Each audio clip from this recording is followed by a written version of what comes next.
বিসমিল্লাহির রহমানির রহিম। আসসালামু আলাইকুম ভিউয়ার্স। খুব সহজ একটা আমের আচারের রেসিপি নিয়ে আপনাদের সামনে হাজির হয়েছি। প্রথমে আমি আমগুলা ধুয়ে নিয়েছি।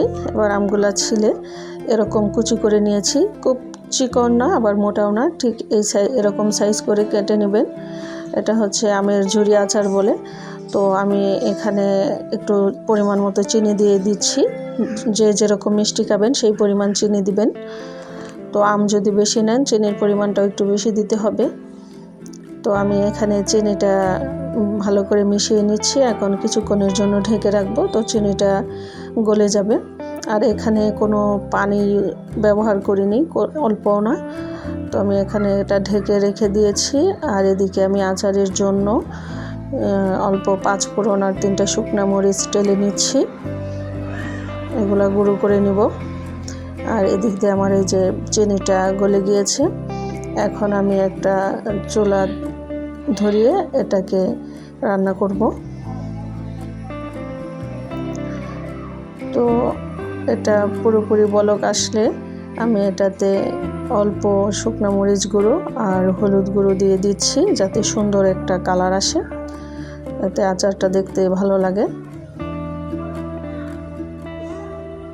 আর অবশ্যই মনে রাখবেন এখানে কোনো পানি ইউজ করার দরকার নেই, কারণ চিনি গলে এমনিতেই পানি উঠে গিয়েছে। এখন এই পানিটা ভালো করে শুকিয়ে নিলে আমার আচার হয়ে যাবে। আর এতে আমি এখন এড করব একটু বিট লবণ।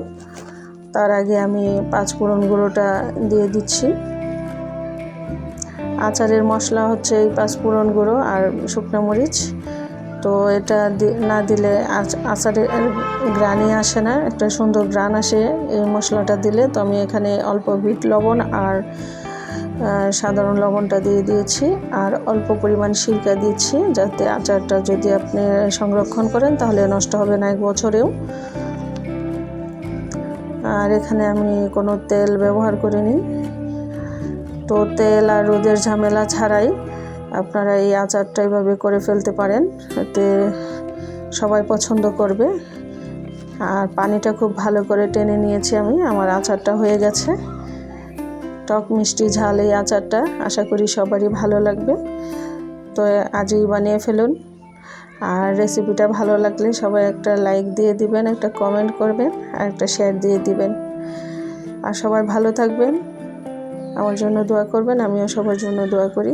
দেখা হবে আরও একটি ভিডিওতে। সে পর্যন্ত সবাই ভালো থাকবেন। আল্লাহ হাফেজ।